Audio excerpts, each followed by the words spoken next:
বাংলাদেশের সকল সিন্ডিকেট ভাঙা হবে। একটা নতুন গোমর ফাঁস করে দিয়ে আপনাদেরকে আজকে সকল সিন্ডিকেট ভাঙা হবে, প্রস্তুত হচ্ছে আমাদের উপদেষ্টারা।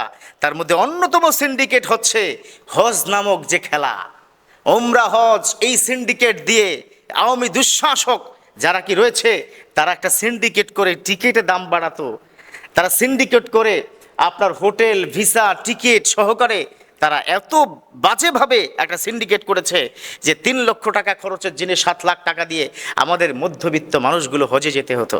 এই সিন্ডিকেটও কি ভাঙা হচ্ছে?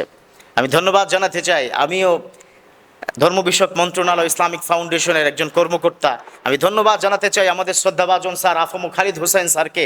তিনি এসেই বলেছেন, আর যাই হোক আমি সবার আগে এই হজের সেকশনটাকে ধরতে চাই, কারণ এদেশের 16 কোটি মুসলিম জনতা এই হজের উপরে, হজ শাখার উপরে, হজ ব্যবস্থাপনার উপরে সন্তুষ্ট নয়। অথচ ওই স্বৈর শাসক তারা কিন্তু বলেছে হজ ব্যবস্থাপনা আমরা আধুনিক করছি। আধুনিকতার নামে আপনি মানুষের রক্ত চোষা কি টাকা আপনি সিন্ডিকেটের পকেটে কি ঢুকিয়েছেন, সেই দিন শেষ। ইনশাআল্লাহ তাআলা আমার দেশের এই ছাত্র জনতার নতুন বাংলাদেশে অল্প টাকায় হজ করার একটা সুযোগ তৈরি হবে ইনশাআল্লাহ। আপনাদেরকে গুড নিউজটা কি দিতে চাই যে 70-80 হাজার টাকাও কিন্তু আপনারা হজ করতে পারবেন। খুব বেশি দিন না, দেখবেন 6 মাসের মধ্যে এই অপশনটা আসবে, আপনারা হজ করতে পারবেন 4 লাখ টাকার মধ্যে এই সুযোগটা আসবে। এবং এই সুযোগের কিন্তু প্ল্যানিং চলছে।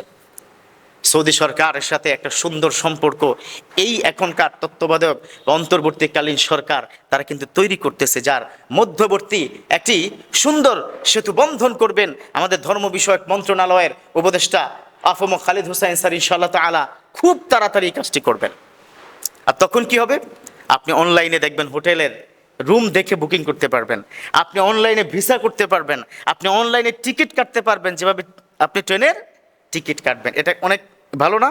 কারণ মধ্যস্বত্ব ভোগকারীর একটা বড় অ্যামাউন্ট তারা কি রেখে দেয়, এটা আর করা যাবে না। ইনশাআল্লাহ তাআলা দোয়া চাই আপনাদের কাছে। আমি সেপ্টেম্বরের 3 তারিখে আপনাদের মধ্য থেকে অনেকে আমার সাথে যেতে আগ্রহ কি করেছেন, সেপ্টেম্বরের 3 তারিখে আল্লাহর ঘর জিয়ারতের উদ্দেশ্যে আমি যাব। আমার সাথে 70-80 জন যাওয়ার আগ্রহ প্রকাশ করেছেন। ইতিমধ্যেই আমরা যাওয়ার পূর্ণাঙ্গ প্রস্তুতি কি গ্রহণ করেছি। কেন বলছি, আমি ইনশাআল্লাহ তাআলা যদি সেখানে যাই, সেখানে যাওয়ার পর আমিও চেষ্টা করব আমার ক্ষুদ্র জায়গা থেকে, ছোট্ট জায়গা থেকে ওই সৌদি সরকারের কিছু কিছু কর্মকর্তার সাথে কথা বলার জন্য যে এই ফরম্যাটে আসা যায় কিনা। Every single matter should be transparent. সব দেখা যাবে স্বচ্ছ কাচের মতো। হোটেলে এত টাকা, খাদ্যে এত টাকা, হ্যাঁ ভিসায় এত টাকা, টিকিটে এত টাকা, সব কিছু ট্রান্সপারেন্ট থাকবে। সবাই যেন নিজের একজন নিম্ন মধ্যবিত্ত যেন স্বপ্ন দেখে, আহা যে কাবার কথা শুনেছি, কাবার গিলাফটা ধরলে যে কোনো দোয়া করলে আল্লাহ কবুল করে নেয়। লা ইয়ারুদ্দুদ দুআ, ওই কাবার প্রান্তরের কোনো দোয়া আল্লাহ ফেরত দেয় না। সুবহানাল্লাহ পড়েন। আর সেই কাবার গিলাফটা কার না ধরতে মন চায়? আপনার মন চায়, আমার মন চায়, আমার তো বারবার মন চায়। সেখানে যদি সামান্য 80-90 হাজার টাকার মধ্যে যদি কি যাওয়া যেত, এই সুযোগটা ইনশাল্লাহ আসছে, টেনশন করবেন না। আল্লাহ যদি কবুল করে, দেখবেন আমরা এই দেশের দেখবেন অর্ধেক মানুষই কি চলে যাবে। ছোট্ট মানুষ সেও স্বপ্ন কি দেখতে পারবে, একজন ছাত্র সেও চিন্তা করবে যে 10 বছর বসে কি টাকা জমায়।